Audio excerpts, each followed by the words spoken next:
The worst movie of fast and furious franchises. ना ही कोई मतलब था और ना ही कोई जरूरत। क्या चल रहा है, क्यों चल रहा है, कुछ समझ ही नहीं आ रहा है। एक तो इस फ्रेंचाइजी की सबसे बड़ी बकचोदी ये लगती है कि ये अपनी पूरी मूवी ट्रेलर में ही दिखा देते हैं। A to Z जितने भी हार्डकोर एक्शन सीक्वेंस हैं वो सब ट्रेलर में ही देखने को मिल जाता है। मूवी के लिए कुछ बचता ही नहीं है। 4-5 ट्रेलर लॉन्च करेंगे और उसी में पूरी मूवी खत्म। सच में यार, इस मूवी ने बहुत डिसअपॉइंट किया है। –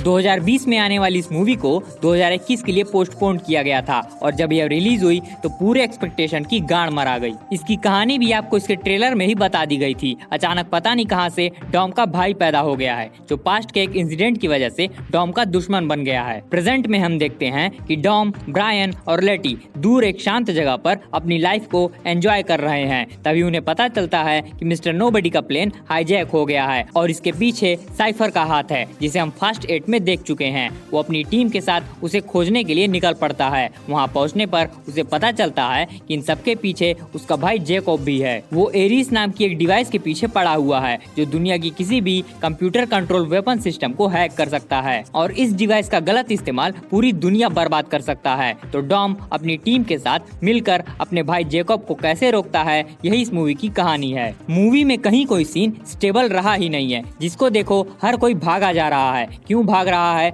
पता नहीं, कहां भाग रहा है पता नहीं। इससे लाख गुना बेटर तो फास्ट 8 और हॉब्सन शॉ थी। कम से कम उसमें एक सीक्वेंस तो था। सच में यार, कोई जरूरत ही नहीं थी इस मूवी की। फालतू में बनाया गया है। और तो और इसका अगला यानी 10वां पार्ट 2 पार्ट में बनाया जा रहा है, अवेंजर्स और बाहुबली की तरह। अब कुछ बचा ही नहीं है। स्टार प्लस के सीरियल की तरह उसको भी खींचेंगे। एक चीज जो सबसे अच्छी लगी वो ये थी कि इसमें कुछ कैरेक्टर्स के ओरिजिन के बारे में बताया गया है कि वो कौन है और कहां से आए हैं। अब कुछ लोगों के मन में एक सवाल आ रहा होगा कि इसमें ड्वेन जॉनसन यानी द रॉक क्यों नहीं है। तो हॉब्स एंड शॉ के टाइम एक ऐसी न्यूज सुनने को मिली थी कि विन डीजल और द रॉक के बीच कुछ लड़ाई वड़ाई हो गई है या कुछ मिसअंडरस्टैंडिंग हो गई है। शायद इसीलिए द रॉक को इस फ्रेंचाइजी से बाहर कर दिया गया है। अब पता नहीं ये न्यूज सच भी है या नहीं। खैर, देखते हैं आगे क्या होता है। मूवी रिलीज होने से पहले ही सबको पता चल गया था कि इसे कोई सीरियस नहीं लेने वाला, तो इसीलिए इसकी PR टीम ने तरह तरह के अफवाह उड़ाने शुरू कर दिए कि इसमें ब्रायन यानी पॉल वॉकर भी देखने को मिलेंगे।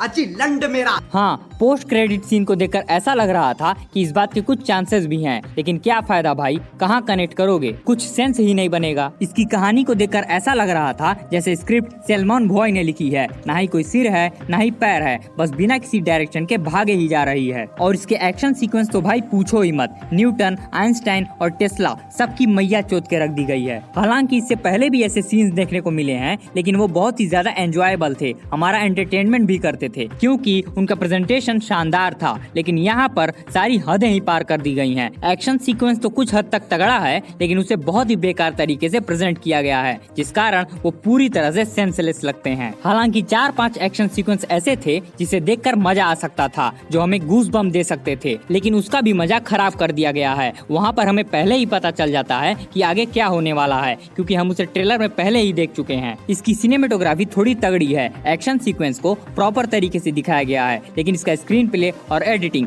बहुत ही ज्यादा खराब है और डायरेक्शन भी एकदम बच्चों जैसा है। इससे लाख गुना बेटर तो टट्टी होती है। आई एम सॉरी, मुझे इतनी बुराई करनी पड़ रही है क्योंकि यह है भी उस लायक। बात करें परफॉर्मेंस की तो उसकी ना ही बात की जाए तो ज्यादा अच्छा है। किसी ने भी एक्टिंग की ही नहीं है तो क्या बात की जाए, सिर्फ और सिर्फ भाग दौड़ ही है। ये उसके पीछे भाग रहा है और वो किसी और के पीछे भाग रहा है। एक्टिंग करने का टाइम मिला ही नहीं है तो कहाँ से करेगा कोई। सबकी बिलो दी एवरेज परफॉर्मेंस थी। $225 मिलियन के बजट वाली इस मूवी ने वर्ल्ड वाइड बॉक्स ऑफिस पर लगभग $600 मिलियन की कमाई कर ली है, जो कि पेंडेमिक की सबसे बड़ी ब्लॉकबस्टर बन गई है। शायद ही ये 1 बिलियन तक जा पाए, उम्मीद बहुत कम है। लेकिन अगर इसकी कमाई के आंकड़ों पर गौर किया जाए तो पता चलेगा कि अगर ये मूवी चाइना में रिलीज नहीं हुई होती तो ये सुपर फ्लॉप की कैटेगरी में आती। तो यहाँ साल भर के लिए पोस्टपोन करने वाला आइडिया काम आ गया। तो ओवरऑल अगर आप फास्ट एंड फ्यूरियस फ्रेंचाइजीज के डाई हार्ड फैन हैं तो इसे किसी भी कीमत पर मिस तो करेंगे नहीं, लेकिन इतना इतना जरूर जान लीजिए कि कुछ ज्यादा एक्सपेक्टेशन के साथ मत देखिएगा, नहीं तो बहुत डिसअपॉइंट हो जाएंगे और टाइम वेस्ट होगा सो अलग। तो अगर आपने इस 9वें इंस्टॉलमेंट को देख लिया है तो उसका एक्सपीरियंस हमसे कमेंट बॉक्स में जरूर शेयर करिएगा और इस वीडियो को लाइक,